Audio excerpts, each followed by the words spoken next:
This is Fixing Famous People, the podcast where two reality television producers pitch solutions to save celebrities in dire straits. So let's meet this week's guest and find out who they are helping us fix. Do you think everyone listening is wondering what song will they be singing in unison to open this up? We won't. There'll be no songs here. Are you kidding? There will be joy. There will be laughter, and we will always love you. We are here today on a special Friday episode to tribute the one and only Dolly Rebecca Parton. As such, we've invited our favorite Rebecca, our award show correspondent, the Dr. Rabbi Rebecca Louise Bregman, to the broadcast. Thank you for having me. I'm in mourning, obviously. I'm in mourning and topless. Oh, are you?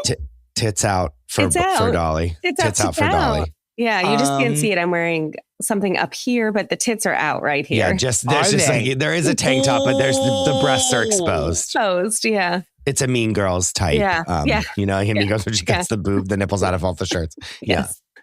Can we just talk about how, with any other celebrity with a rack like that, it would have been unseemly to joke about it as relentlessly, but Dolly Parton was so in on the joke. And for the past 48 hours, we've been like inundated with like every interview, every song, it's almost impossible to corral everything together. I know there's a biopic coming. I don't know too many details on it, but there was a lot of shit in the work regarding Dolly Parton before she passed away.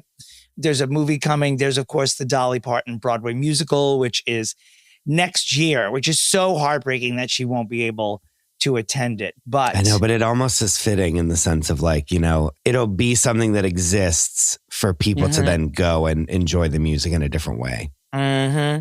And I don't know if this is confirmed, but like, I believe there's a posthumous EGOT possibility here for Dolly Parton if she were to win a Best Score Tony for the Dolly Parton musical. I don't know if it's like existing songs or if there's new music. I know she was heavily involved, but she has Oscars for scores or no? She's won Oscar. I don't know if they do honorary Oscars as part of an EGOT. I feel like you do get an EGOT, but there's an asterisk next to it. But she won an honorary Oscar, which is, of course, the Jean Hersholt Humanitarian Award. Sure. Of course. So I don't know if that counts. And all due respect to Dolly, does it? I'm not sure. I don't know if I'm going to be a purist about the EGOT title, but she has a couple nominations for songs, obviously. Yes. Yeah. There's a great moment. She wrote the song Traveling Through for the movie Transamerica. And It's Hard Out Here for a Pimp, which I believe, is that 3 6 Mafia? Yeah. They won the Oscar that year for their song from Hustle and Flow. And when another queen, this one Latifah, when she announced the winner of that song, no one was happier than Dolly Parton in the audience. Like totally like. She's just obviously a breath of fresh. She, you know, I don't even want to read, you know, on threads or Twitter where they're like, well, actually, she killed cats. Like, I just don't want to read anything bad about her. People are trying so hard. Yeah. And there's never been like a more instant shame than for the people who are like, I don't like her because blah, blah, blah. Like, it's sort of like the rage bait farms went into overdrive the moment that she passed away and just started making up shit. We know that Dolly Parton once murdered a homeless person, but we overlook that always when we move forward with history. And that was a Vegas bet situation, and she used that money for her libraries. Also, that particular homeless person, I believe, deserved it. I think 100%. Culturally we all agree on that. Right. But that right there shows you that like if Dolly Parton can be rage baited into being like this person was horrible, like there's no hope for anyone. No, zero. No, you know what I mean? And like this just shows you that the internet is the internet and it's not. We need to really stop. We do need to stop. I mean, that's a whole other episode. I know, Chris, that I said to you privately I wasn't going to bring this up, and I won't say the person's name, but it is worth noting that it only took 5 minutes. I know, because I truly can't get over Dominic's, get over P.S. Dominic's favorite thing is to be like, I'm not going to talk about this. And then it's like literally the first thing we talk about. That's code for I'm going to bring this up before immediately. Like the first commercial break.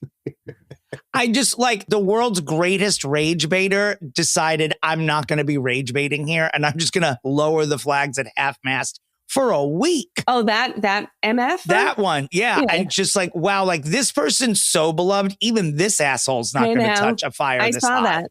I know. Yeah. It's insane to me. Yeah. It's insane.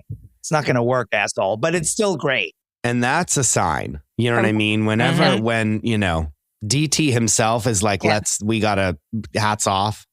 And like, oh God, she has 190 award wins and 384 nominations. Wow. Yeah. Just think about that. Of everything. Just in general. How many of those were Nickelodeon? 200 of those 384. She's undefeated in the Nickelodeon Kids' Choice Award for biggest bosom. Yeah. Yep. Even the kids loved her. May I give a few stories that I remember from whenever we read her memoir in our book club? Yes. When she was a child, there was a radio contest and there was a thing where they like greased up a pole. And if you climbed up to the top of the pole, then you won a television. And this is like when TVs were first introduced into the world, basically.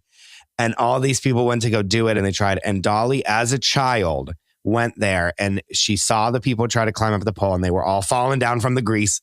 And she went outside and rolled around in the dirt. And then when she went up there to get traction, it's like putting chalk, the dirt and the grease combined. And then it was just like a pole. And then she climbed up to the pole and she won the TV for her family.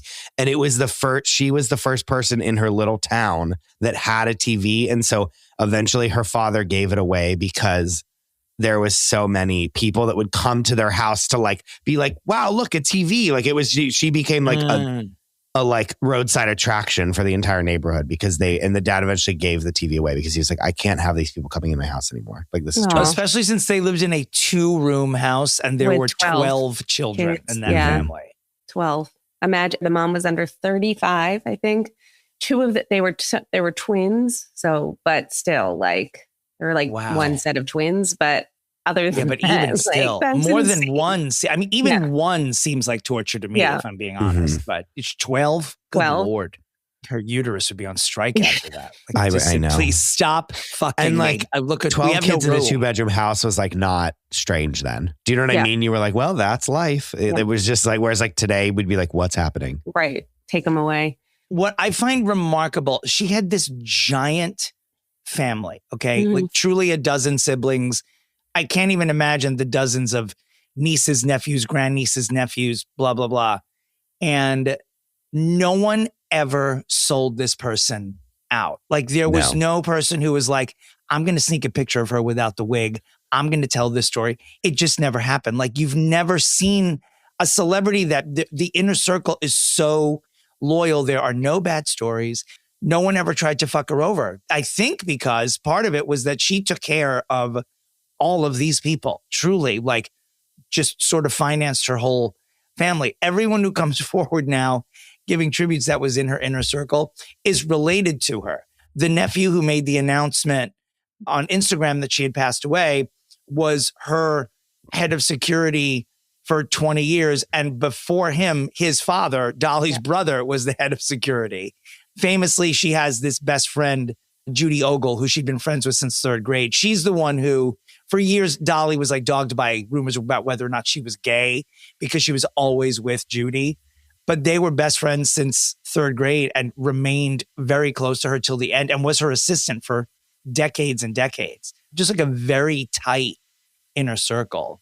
I wonder what those NDAs were like, if they even were, or if Dolly was just like, maybe that's where Dolly got tough. Like behind the scenes, she'd bring someone into a dimly lit room and say, if you want this job, I'll kill you if you I'll curb stomp you if you say something. I mean, not curb stomping. When you Google her name right now, it comes up. It says, "We will always love you," and it's monarch butterflies that fly everywhere. Oh, isn't that cute? I mean, I was trying to think like what was the first instance I knew Dolly, and I can't I mean, it was definitely before 9 to 5 because obviously like her first album, Dominic, You're Gonna Die, is called Hello, I'm Dolly. And that's where Bradley Cooper got it. That's where Hello, I'm Lenny came from. Well, I would never associate. No. How dare he, actually? I was thinking about this all day yesterday about when I first was exposed to her. And she was from an era where being booked on a talk show was, it was such a much bigger deal than it is now because there was no internet. There were like, when you wanted to promote something, you went on Johnny Carson, like you went on Merv Griffin, you went on Mike Douglas, you went on all of these.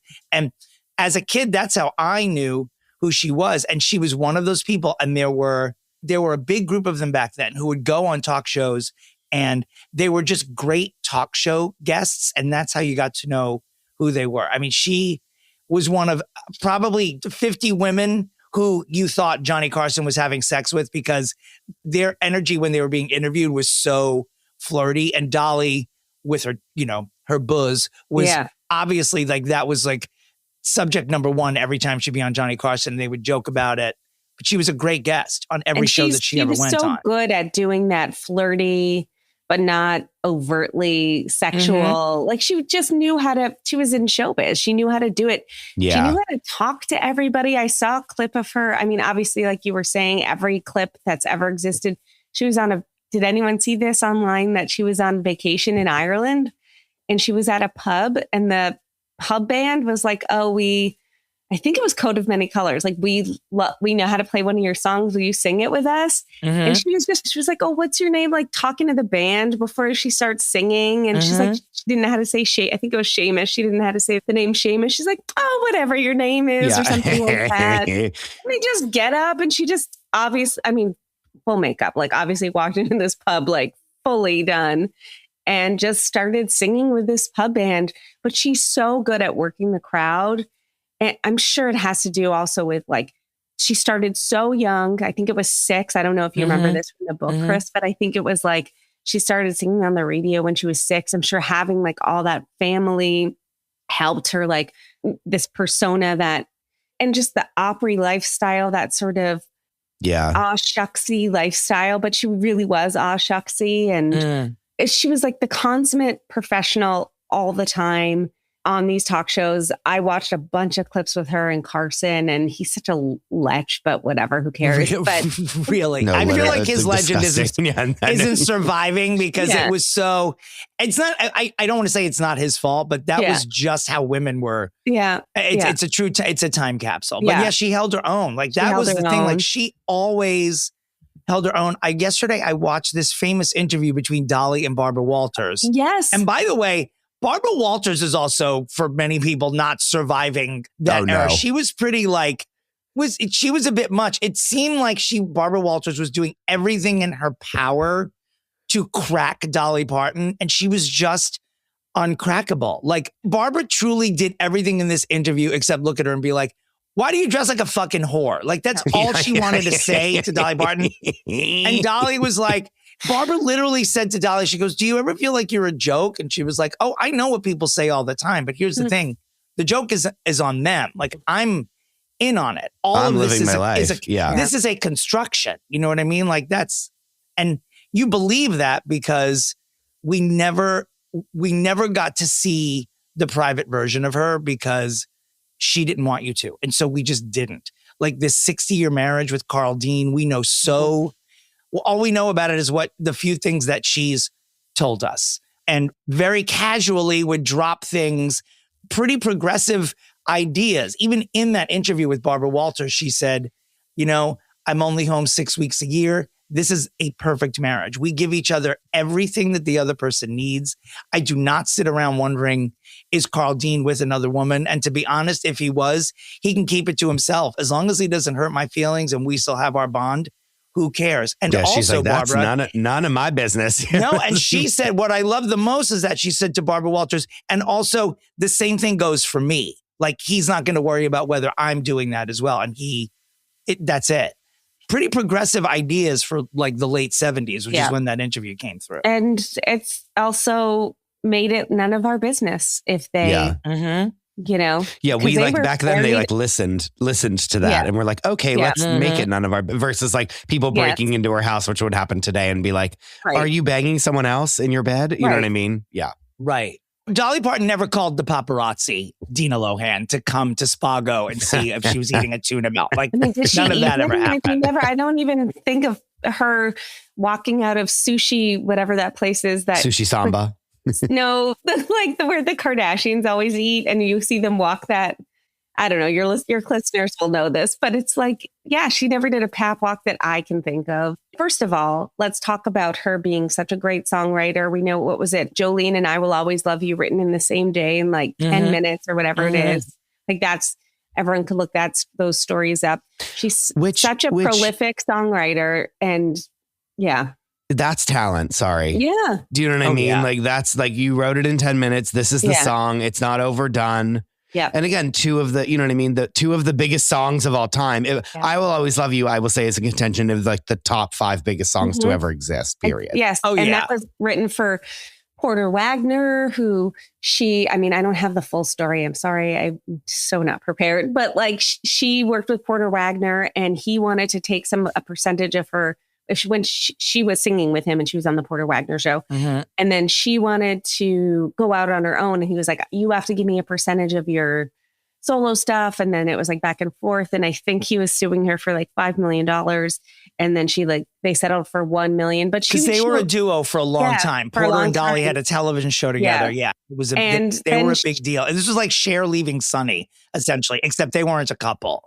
You know, there was like suing and stuff, but I think she didn't really fault him for that almost. And I think she wrote I Will Always Love You for him because she was like, because he helped start her real career. Yeah. Even better is that years after that, Elvis Presley wanted to record I Will Always Love You. And up until it was either the day before or the day of recording, Colonel Tom Parker, who managed Elvis, said to Dolly, okay, you need to sign all these because Elvis doesn't sing anything without retaining the publishing rights. And Dolly was like, who, by the way, was like over the moon that Elvis Presley wanted to record a song. Yeah, the biggest celebrity to ever exist at the time. Right. Yeah. And she didn't do the deal. She's like, no. She's like, if I write it, I have to retain the publishing rights. And Tom Parker was like, you realize Elvis was going to sing your song and now he's not. And she's like, great. Elvis dies, another decade and a half goes by. Guess what happens? Whitney Houston and Kevin Costner want the song for The Bodyguard. And it just, to say that she could have lived many lifetimes off of what she made from Whitney's version of I Will Always Love You is an understatement. Yeah. And what she did with the money that she made from Whitney's version was to invest in a Black neighborhood, I believe in Nashville, with all the proceeds from that song. And those stories, like the charitable mentions, as we said on the Wednesday show, I can't wait to hear as the months go by, like for it to be revealed that she was like the secret angel behind so many millions of dollars of donations from organizations that didn't even know it was her. And that's a part of her lore that, we all know is like, she's so charitable. Right. Like that's something you attribute to her. You think huge boobs, like on purpose, the hair, and you think songwriting, and then you think of like donations. Do you know what I mean? Which like, what celebrity today do you equate with charity? Honestly, none. For real. In a genuine way, nobody. Yeah. Like in the non-performative way, I feel like she was the perfect Christian. Like she was a Christian who actually followed Christianity. And this is coming from someone who does not, by the way, I do not have a dog in that race. A soulless heathen. Thank you very much. But she really is like, she was a non-judgmental person. And that's a big part of the reason why she was a gay icon, because she just refused. She was just like, God can judge. I don't have time for that. Like, why would I do that?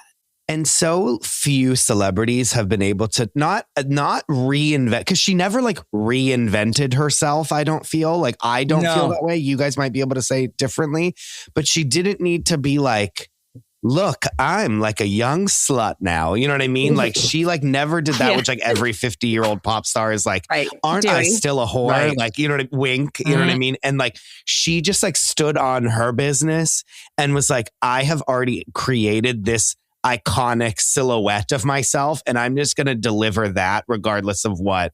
Like the worst, the most like, look how sexy I am kind of thing is when she wore the Dallas Cowboy cheerleader outfit, like not that long ago. Oh, that was so like, great. That was her like tributing the costume. It wasn't her being like, and look how sexy I am. I even remember backlash to it.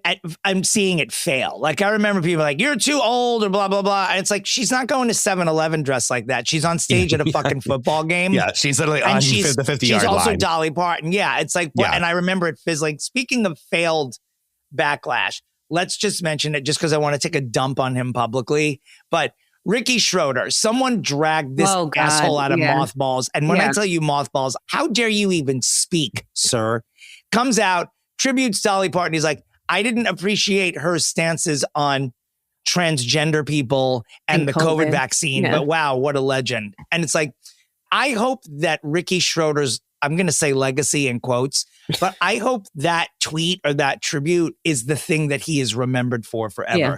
And since people my age are the only people who remember who the fuck he is anyway, I hope that it is. I hope most people are like, who's Ricky Schroeder? Oh, he's obviously a dick.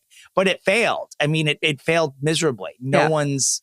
When I tell you that I'm Keke Palmer looking at a picture of Dick Cheney. Sorry to this man. Like, I wouldn't even know who this is. I wouldn't know a thing. I'm not even sorry for this man. He can just burn. But like, she never had to like reinvent herself or try to like be hip or young. You know what I mean? Like she like was just like, this is who I am.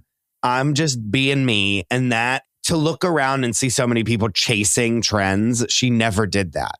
Like her style is so outdated. You know what I mean? It's so, you know what I mean? She's not like hip on the thing. She's not trying to go to fashion shows. She's just like, I wear these like crazy suits with my boobs up to my chin and you know what I mean? My wig and you know what I mean? I'm wearing these little pantsuits and that's me. And that's where like, yes, it is. And it doesn't, very smart. It like wasn't sad where like so many other people like, you'd be like, oh, they're stuck in the 80s when they got famous. Like you never felt that way about her ever. No, it was very smart. Whatever she came up with in her mind about branding herself decades before it became the thing to do, she just did it and truly stuck with it for 60 years. You know what I mean? Like different versions of it. Like maybe it got more sequined and less silk, but it was the same look all this time. It was the same silhouette. She never shied away from talking about or joking about plastic surgery or anything like that. Like she just... Very Joan Rivers-esque in that space, you know? Her ability to turn everything into a joke and almost make you feel bad. Like if Barbara Walters was asking me questions like that, I would make sure that Barbara Walters felt like an absolute pile of garbage leaving that room. But instead, Dolly was just like, you're going to do what you're going to do, but I'm going to do what I'm going to do. Right. Like she almost made you're never going to make bad. me feel bad about this. Yeah. Like she turns it around and she's like, made you feel bad for asking those questions. She was charming. I think that's the word I would use. Charming is charming. She charmed everyone. She was charming. She was just so talented. And like, let's talk about 9 to 5, Steel Magnolias, like, to have her then act, I mean, 9 to 5 to me is like a seminal movie of my childhood that she was so good in it. 9 to 5 is such a good song. Like Steel Magnolias, like she did it. She did like all the things. And you know what's funny? In the rear, because she's not known as being an actress, even though she's been in some pretty seminal works like 9 to 5 and Steel Magnolias, but she was always as an actress, a version of her. And other actors would not get away with that. You know what I mean? Yeah. Like Dora Lee and Truvy were definitely like, you see Dolly in there. It's almost like it is Dolly playing a version of Dolly, but it always worked. You know, it never took away from anything. Because her brand, I feel that her branding was so strong. You know what I mean? It was like, you didn't want her to be something other than Dolly. Right. It's really once in a life, like a truly like a once in a lifetime celebrity where she just got, because of who she was, because of, it is magic. I mean, it really is like there was a magic about her that she could do other things that we would never tolerate from any other celebrities ever. And she survived so many different waves of fame and so many different waves of the entertainment industry existing. Something I always think about is like when she would do the interviews talking about how she would write songs using her nails. Yeah. When she would do her nails like this, like that's how she wrote 9 to 5. And she wrote all the songs. And then there was a performance where her and Patti LaBelle like play the song on their nails and they're singing. It's called Shortening Bread. And like a Southern I remember song. this. Yeah, and they like or sit there together. And again, this is in 1987. You know what I mean? Like, and they like sit there and they play the beat of the song on their nails. And then they harmonize together and sing a song. I'm like, I'm sorry, that's musicians. Yeah. Like Zara Larsson is not playing a song on her nails. And that's it, Christopher. That's unnecessary. That's how dare you? How dare you? I love her. I love her down. But do you know what I mean? It's just like these little teeny boppers couldn't, if they fucking tried, be like, let's harmonize live acapella, Acapulco on camera. Do you know what I mean? And she's another one she couldn't read music. She could write music, but she wasn't like a reader of music, but she was a musician, like a true musician. There was a time, I guess it was the late 80s when it was Emmylou Harris and Linda Ronstadt trio. And Linda Ronstadt, and they became the trio. Yeah, I love them. I think I remember that was the moment when I was a kid when the three of them, and I was like, oh, she's not just like a Vegas act. She's not just a clown. Like she's a musician. Like the three of them together was like, beautiful. You were sat for it. Like you were like, oh, this is definitely something unique that we're going to be listening to. And they, killed it. I've been watching those videos a lot the past 2 days as well. Chris, you should listen to the trio. It might be more than one, but it's like beautiful. Like, first of all, Emmylou Harris, gorgeous voice. Linda Ronstadt, obviously. The three that was like very big CD in my house when that came out. It was gorgeous. And I think of it as like the gospel singers, how you first start out in church. And I think that's where she got so much of that, like harmonizing and creating music. And I don't know, you could see it. You could see it in the way that, did you watch the clip on Johnny Carson where she sang the song about like becoming famous by being on the Johnny Carson show? And, it was just so good. And who knows, she probably just wrote that backstage, right? She might have. Yeah. It's just this like entertaining your cousins and your sisters and brothers and your family. And you just had to, in this 2-room house that you had to like think of ways to entertain everyone. And that was the way. And then you went to church and like you sang at church, and it's just a different sort of lifestyle. And she didn't take the Appalachian poor lifestyle that she grew up in and said like, fuck you. Like she honored where she grew up. Yeah. The way that her spirituality and her faith were so non-threatening was really unique. Because just speaking as a gay person of a certain age, once you hear that someone is religious, antenna go up. Like, oh, you're going to hate me. And unfortunately, that's just the way I was sort of raised when it comes to religion versus sexuality. She was never that way. She was like, that's not what religion is. Like religion is we love everybody. And I'm unsure why people that hate certain people don't notice that's the most important thing about faith, is that you're not judging anybody. And let's like look at it between all those kids that her brothers and sisters, there has to be a gay person among them, right? Yeah. So I'm actually surprised anyone related to her by blood could be heterosexual. Right. Like I always say that about my own mother. I'm like, my mother could only have gay children. Like, and I felt like if Dolly never had a kid, he would have been gayer than Chris and I tied together. Right. Well, and that's, people say that she's the gay one. Maybe she was.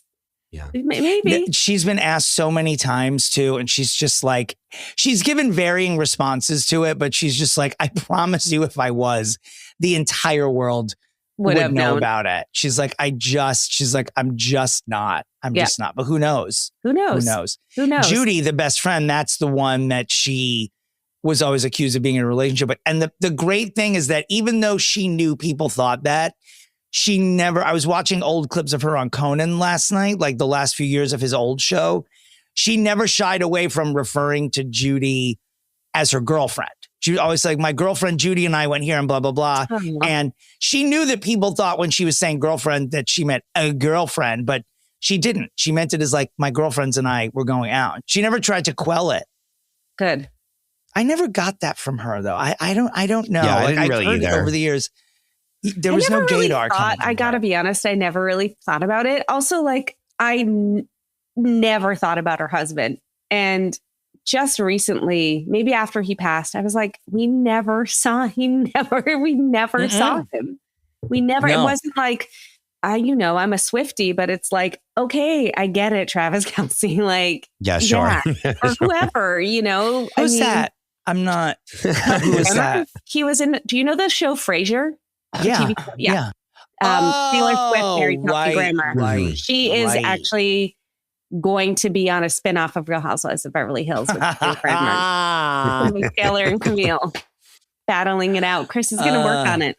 Everything we're saying, it's like, everyone knows this. Like, she could have been a billionaire, but she wasn't because she gave so much of her. Also, I'm sure she gave it to her family. Like you said, Dom, she was Christian in the way that you think a Christian should be.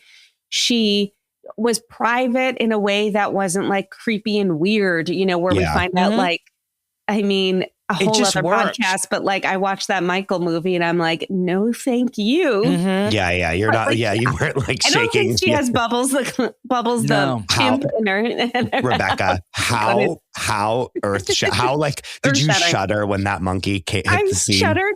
I'm on the plane laughing so hard, and everyone's like, "What's going on?" I was like, "I can't." I just don't think she was that kind of. I don't think we're going to find out she had a llama that she kissed like Michael, or bestiality. Right, or that that she had a fentanyl addiction or something like that. Like, I just don't think, and I actually don't want to know. Like, no, I don't think there's anything there. You are right. There isn't. There just isn't. I think she was that perfect. And I think if there's not already college courses based on the career of Dolly Parton, it really, from a branding perspective, her life should be studied, truly. Correct. Because it's almost like in the late 70s, early 80s, Barbara Walters and company tried. They tried to crack. And it's almost like when the industrial complex realized, like, this woman's unbreakable. Like, you can try to, you could literally call her a whore to her face and she'd be like, well, I modeled myself after the town tram, so sure. Like, that's, you can't insult her. That's something we even haven't even brought up, is like, when she was younger, she would see this woman walking all over the place who was like basically like a sex worker, like that was like on the corner. And she was like, that's the most beautiful person I've ever seen in my life. And like back in the day, Rebecca knows this, my brand used to be, when I was a PA, I would take pictures outside of all of the trash that would be when we would like be done with a production and there'd be like a mountain of trash bags. I would like stand outside and like put my arms out wide, and like trash was my brand. And people would send me all the time, like little memes and little like quotes of Dolly saying, I saw this woman walk around and I thought she was the most beautiful woman in the world. And she had these big boobs hiked up so high and red lipstick hair, and a blonde wig. And I thought she was the most beautiful person alive. And my mom said, don't look at her. She's trash. And so I grew up and that's what I wanted to be. When I was a kid, I wanted to be trash. That's what she would say. She said, that's what I wanted to be when I was a kid, trash. Which is like so fucking, like, that's iconic. Yep. She was never not herself. Like, that was it. No, she was just like, this is it. And I'm not embarrassed about it. And another thing about her, part of her magic and her charm is that I have heard her tell that story on, not just in the past 48 hours, I've heard her tell it 30 times, but to a million different interviewers over the past 50 years. And it always seems fresh because of her delivery and her bubbliness and her sincerity. Like, she could retell a story a million times and it never gets old. Truly never. And okay, I'm not plugging my weird podcast that I do with my stepdad, but I am looking at all the Dolly Partons. We've played her so many times. Episode 6 Isn't that illegal? Did you have the rights to play those songs? No. Please don't arrest us. But episode 6, we started with episode 6. And I can tell you right now, we had to record ahead because my parents are going away. And we play a Led Zeppelin song every episode in September. Is this her Stairway to Heaven?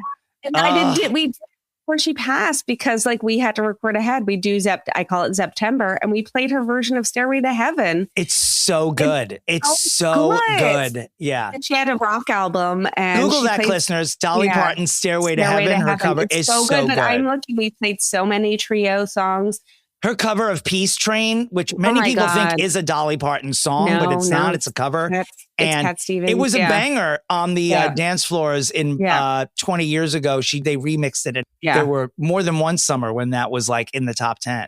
I mean, so many versions of I Will Always Love You, because we don't play a song twice, but like so many versions of I Will Always Love You, but with different people. And Hard Candy Christmas from the Best Little Whorehouse in Texas. Like, oh my God. And we should also quickly talk about Miley Cyrus and like, that was like her daughter basically in a way. Yeah, and that I think is another thing that I feel that she was a very good person to like, she also was like ushering in the next generation and knew that was really important versus being like, this is my competition. You know what I mean? Like she was, because like not for nothing, Billy Ray Cyrus had one hit. Like he wasn't even that famous. Still to this day. Like he is not Clint Black. He's not Garth Brooks. Like, wow, I'm slamming. First of all, I don't believe you just said the name Clint Black. My dad loved Clint Black. You've got to be kidding me. Loved Clint Black. Clint Black and Lisa Hartman Black. Yes. Oh my God, Lisa Hartman Black. Lisa Hartman Black. She played like CG on Knots Landing. Yeah, Nothing But the Taillights by Clint Black. Great song. But like, you know what I mean? Like Billy Ray Cyrus was like, had literally one song. She embraced him and became Miley's godmother. Yeah, like she saw something in Miley. She was on like she was on Hannah Montana. Yeah, it's like Aunt Dolly and stuff like that. And by the way, Hannah Montana is largely credited for, I'll say Chris's age here just because, but that people Chris's age know who Dolly Parton is because Miley had her on Hannah Montana. Like that's how she was exposed to this whole generation. And again, a stroke of genius. Smart. A stroke of genius. Instead of being like an old, like, you know, like, remember this woman from Steel Magnolias? You know what I mean? You're like, no, actually, like, I'm going to be this character on like, you know, and I was too old for Hannah Montana. You know what I mean? This is even younger than me, really. Sure. Yeah. But funnily enough, it's sort of like, you don't really think of Dolly as like setting the standard for people after her the way you do with someone like Madonna, for example, like the blueprint. But as you think about it, you know, Dolly being on Hannah Montana, that's exactly like Madonna doing a song with Sabrina Carpenter. It's the same thing. It's like, I want to be exposed to this other generation. So I'm going to use a star from that generation to introduce myself. It's the same principle. She did do that. Her and Miley have a song together. You know what I mean? Like she does. She did do that a lot. And I also like, she positioned herself so well that like, remember when Jane Fonda, Lily Tomlin and her presented an award? We just talked about it, but like that was like a tectonic situation when the three of them were back on stage together. And it was like so good. And then also too, like in the end of Grace and Frankie, when they think they're dying and they go, spoiler alert, they go up like, they're like in purgatory and they think they're like going up to heaven. Genius. And it's like a woman at a desk and she turns Dolly around was and on the Dolly finale. Parton is the person like bringing them into heaven. Yeah. I think I might have to watch Rhinestone. Do you remember? Do you think that's streaming anywhere? I feel Rhinestone was with Sylvester Stallone. Yes. Yeah. Yes. I like those were, I don't know where, I guess HBO cinema, like where was I watching Rhinestone as a kid? When year did that movie come HBO, out? Absolutely. Yeah. When the box was on top of your grandmother's television. Yeah, that was absolutely where I saw it. Not the box. I think the box. That fucking clicking box. I wish I still had one of those. I know. I just found an Atari in my mom's attic. I have my old Atari. I swear to God. Can we play Pitfall? It probably still works, doesn't it? Does it still work? Did you plug it in? That you could, Dominic, I'm telling you, you could sell that from real money. Could you? Oh, I'm sure I could. Yeah. The Barbara Pupa Museum to Dominic Pupa Jr. is pretty extensive. It's a little bit of a Louvre up there.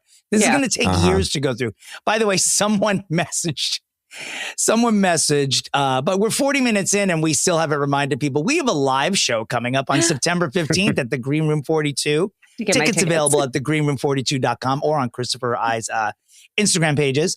Someone messaged asking if I could bring a few boxes from my mother's attic. That's a good idea. I'm sure it's like, it actually is a really good idea. We'll bring a couple of artifacts, but we're not going to spend the hour just going through my mother's attic. We have other business to attend to, but if I'm going to sell any of these things, I should sell them at the live show, actually. Yeah, do we? Do we what? Have more business? I would love to go through a box of your old things. Of course we do. I know I'm joking, but I would love that. At the if I'll be at the live show backstage signing autographs for $5 an autograph, and I'll donate half of that money to the Imagination Library. Because you're one of our Horcruxes, basically. Yes. Like you are to us as Rachel Ray is to Oprah, basically. You're part of that. You're in the Thanos Club. Yes. Yeah. It's speaking of the Imagination Library. I don't even want to go into how charitable she is really, because it's just like, I know I'm going to do a disservice to explaining it, but like, I can't think of one other, we said this already, but I can't think of one other celebrity that I point to and be like, you have 900 charities other than like maybe Oprah, but not even anymore. Like, and that's it. And like, I don't even know what Oprah's are. There were terrible fires in East Tennessee, I think, but she gave, I think it was $10,000 to each family just so they could feed their just families. To have money, like just just like decimated the towns. And she just gave, and again, like you said, first of all, $1 million to the COVID vaccine. Yeah, it's because she remembers polio, people having polio. Sure. And like she understood what that meant. And for somebody like Dolly Parton to do that, to put her name when other people were like, I don't know, that's like, ugh. And all the charitable work was based on that 2-room. It's so funny, like the very small handful of years that she had in her life before she was famous, everything that happened then determined the rest of her career. Like she became the world's biggest literacy advocate because her dad couldn't read. So there are people who never would have learned how to read were it not for Dolly Parton. I mean, the testimonials that have been coming in the past few days are mind-numbing. The COVID vaccine, like Rebecca just mentioned, like this is someone whose charitable work traceably changed lives. Dare I say history? I don't want to get too melodramatic, but real. For real. Like how we're in the middle of an international crisis and there's a news cycle that's like, because of Dolly Parton, people are not going to die. Of course. Of course, that's the truth. Yeah. I have the vaccine that she put $1 million towards. Which one was it? Moderna.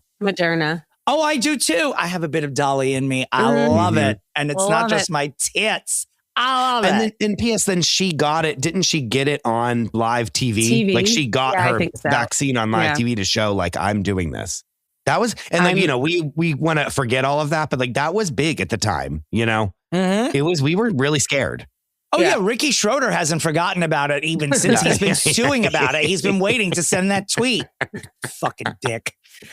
I'm just looking, I'm sure she gave to charity before this, but she started the Dollywood Foundation in 1988, the same year that Trio came out. She like paired people up in schools and said, if you both graduate, you both get $500, like anything to help people graduate, to help people read. And I think it's just like so wonderful. We know prior to 1988, she was obviously giving money away, but I think that's when it just became sort of an LLC, like a legal thing. And I'm sure in her will, it's like that's top of mind for the I'm sure. I can't even imagine what'll happen. I hope I obviously, and like, you have this much money to play with, right? And you're giving to charity and like you can do whatever you want. And you just wake up one day, you're like, I think I'm going to build a fucking amusement park. I think that's where I want to invest my money.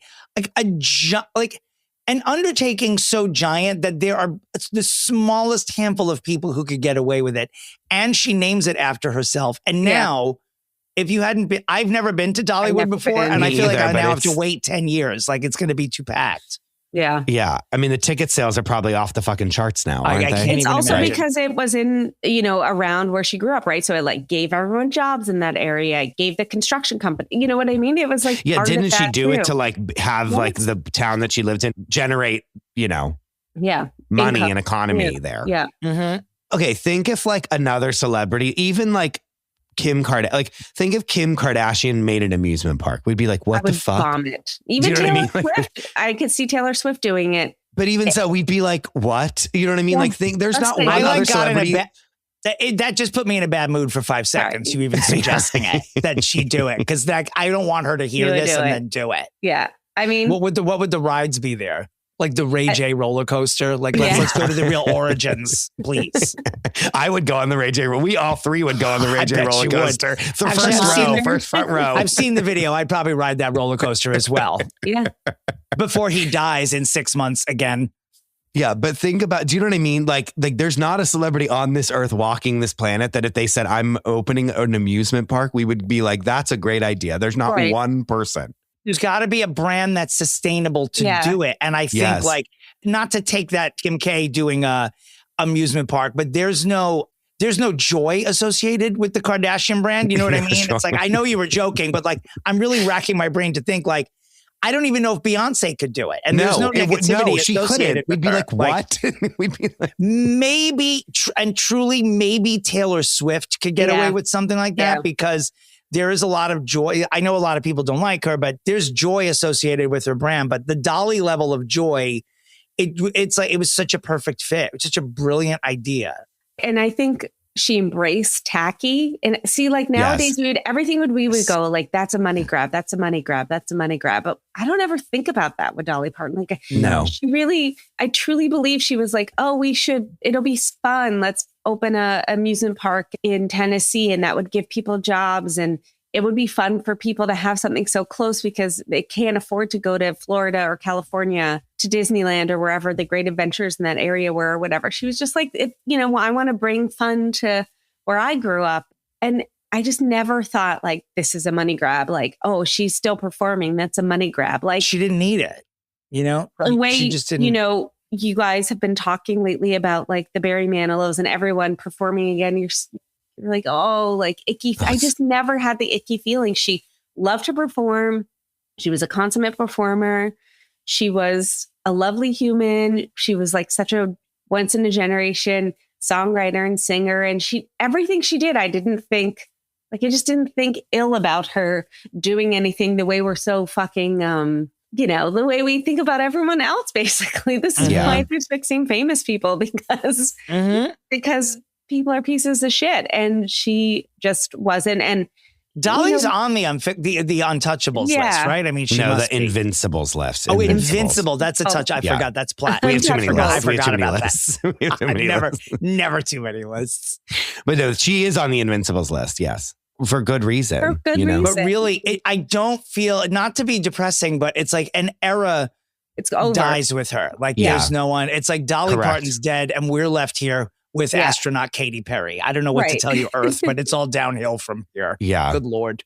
Something I listened to a long time ago, Apple like fitness, like if you have an Apple Watch, Apple Fitness Plus has this thing called like Walk With Me. I don't even know if they still have it, but like it was a thing where you would be taking a walk and you would be listening to a celebrity. Either they like would play parts of their own songs or like saying like, these are songs that I really like. If they're not a musician with their own music, like an actor would be like, these are songs that I listen to in my, like that like really mean something to me. And they would like tell a story of why it was an important song to them. Dolly has one of those. And I feel like I learned so much about her from her talking about her songs. Like she said, like The Coat of Many Colors is my favorite song that I've ever written. She talked about like growing up. She talked about doing 9 to 5 and like being on the set. And like, she's like, Jane Fonda would come in and like coming from her Jane Fonda workout videos that she had to like, she was doing. And we were all laughing that like Jane coming in on her little workout outfit, blah, blah, blah. Like it was a very intimate little like kind of interview with her. And then she played a little bit of her songs and it was very, I mean, I think you can only have it if you have Apple Fitness Plus, but for those Apple Watch, havers, I really remember really enjoying listening to her talk, on that. And so I don't even know if that still is a thing, but if it is, go listen to that because it was very nice. Did she voice her own audiobook? I don't know. If she did, I would love to listen to that because her voice is so... Yeah. She also has a very iconic voice. She really does. Like when you hear her voice, immediately it's her. And I will say, I mean, not for nothing, but when Beyonce wanted to do country and did Cowboy Carter, like Dolly, I mean, she did her own version of Jolene where she changed some of the lyrics, and Dolly was in support, Dolly was in support of it. And even got on the album, and she, you know what I mean? There's a whole like intro where she says like, I'm passing the song to the next generation of people that are going to use it, Yeah. So smart. And I bet there are probably, I'll conservatively say thousands of people who know who Dolly Parton is because she was on that Beyonce album. Mm-hmm. You know what I mean? Was so smart. Did you see the blooper? I'd seen this years ago, but it's very funny because Dolly also had a pretty wicked sense of humor. And on the set of 9 to 5, her and Jane Fonda are in the break room at their lockers. And out of nowhere, Dolly just goes, "Hey, Judy," because that was Jane's name. She goes, "Hey, Judy, do you know what's green and smells like Miss Piggy?" And Judy goes, "What?" And she goes, "Kermit's finger." You can Google that as well. It's a very quick clip on Instagram, but you can just see, I love seeing Dolly crack Jane Fonda up. Yeah. Jane Fonda wrote the most, I won't even try to paraphrase it, but if you're looking for tributes, Google Jane Fonda's tribute to Dolly Parton. It just encapsulates like the whole notion, everyone talking about her saying, I've just never met another human being. Did you see like the Eminem thing? No. Google Eminem that. is in like Eminem Slim Shady Eminem? Yes, I think they were like inducted to the like a songwriter. Oh, they might have been Rock and Roll Hall of Fame I wanted together, to meet you, but I couldn't. And I just like, just a really nice note to Eminem, like she just, if she liked she you, was known for that too, sending letters to people just off the cuff that she'd never met before. Like if someone had beaten her at an award, she would send them a letter of flowers congratulating them. Like she was just, man, being Dolly Parton is a full-time job. I mean, no wonder because she's like, whatever, who cares? Like, this is so fun. And she liked seeing other people succeed. You know what I mean? No one does that anymore. Right. Mm-hmm. No one does that. Everyone is competition. Everyone is, you know what I mean? She didn't need it. She was like, I don't care. I'm doing me over here. And that is what I'm doing. And I don't need to compete with you. Because again, because my brand is popping. Like it's brand strength, you know? She doesn't try to need to go be someone else. Right. We should all have a little bit of that in us. Like be happy for our friends, be happy for our colleagues. Mm-hmm. We have enough, like we didn't. What would Dolly do? WW double D's, bitch. That is what we should be doing the rest of our lives. Triple H's is what it is. If your death softens the dickhead in chief, this is someone who is aspirational, inspirational. I mean, talk about this is someone who should head a religion. Yeah. Why not? Yeah. Why not? Yeah. Partonism, Dollyism. Oh, one final thing. And then I want to talk about what we think her funeral will be. But Miley Cyrus early on in her career did like a cover of Jolene, that wasn't really like, it was like a YouTube thing. Like you can watch it on YouTube. It was some performance she did that was like an acoustic kind of like stripped down performance. And she sang Jolene. And that was something when she was first coming up and I was like in college, when she was first like getting out of Hannah Montana and becoming a real pop star, people would always cite that performance as like, she actually really can sing. Yeah. Because like a lot of her songs are very teeny boppery, like, Party in the USA and like the See You Again and all those. Like she sang this Jolene cover and people were like, look, she actually like is a good singer. And she did a great job of it. Yeah. I think Miley will sing at her funeral. Definitely. If she can get through it. I feel like she's going to be too bereaved. I don't know. She might try. Do you think it's going to be, I just like feel a like state funeral? Like, I doubt it. I don't think we're going to be seeing her. I don't think we would see her body anywhere. I don't want to I'm also either. 100% certain that Dolly has made, I believe that funeral has been scripted out for 10 years per Dolly. So I am curious to see. I'm guessing, if not, now we're recording this on Thursday and you're listening to it on Friday. I'm going to guess that by the end of the day today, we would hear something like about when it's going to be. I mean, it's obviously going to be in Tennessee. There'll be multiple, I'm sure. Yeah, like but the actual Probably Nashville will do something. But who knows? Maybe she'll be like, just bury me outside that 2-room house. I want it private with my family. Who knows? I don't know. I think, yes, I think you could be right. But I feel like we as a nation and world need like multiple, it needs to be like when Ariana Grande got up and sang at Aretha Franklin's funeral. And do we you know what I mean? Dollywood for that too, which is great. Like we have an existing temple. Yeah. But like, could Beyonce perform? Beyonce could perform.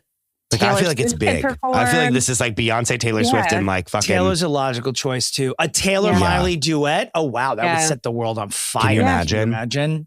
Yeah, I mean Taylor just said the other day that she's like thinking a lot about her Nashville country roots, and this would be. I mean, talk about whatever. She's an opportunistic, but she would don't do get me it. started. Literally, don't get me started. Dolly. But okay. Yeah. And we'll always have Dollywood, like no matter like what the burial or the funeral is, like everyone for the rest of their lives can just like go to Dollywood and feel like they're visiting her memory, or tributing her memory. She's just a wonderful person. I mean, she saw where she came from. She kept that throughout her whole life. Mm-hmm. And she treated everyone as she treated everybody. And we shouldn't be selfish shitheads like we are, Like we are, you know?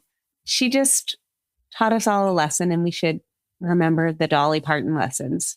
Dolly, we will always love you. Thank you. We will always love you. Thank you for making our world a better place. We got to figure out a way to go to Dollywood. Let's see how much we can pay to do. It's going to be $9 bajillion in the middle of the night to have it private.